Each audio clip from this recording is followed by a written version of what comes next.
Hello, in this video I want to show you how to install Microsoft Edge browser on Motorola Moto X40.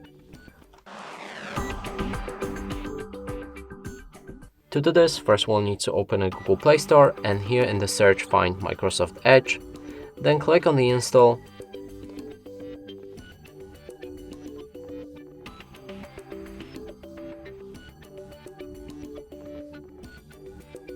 When the installation process is finished, you can open the browser.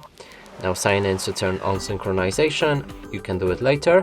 Accept or disagree with the data sharing preference and click on confirm. Here we can make Microsoft Edge main browser and I'm gonna do that. Now let's open any website and as you can see, the browser works just fine. And that's it for this video. Hope you like it. Please consider subscribing to our channel, leave a like and a comment below.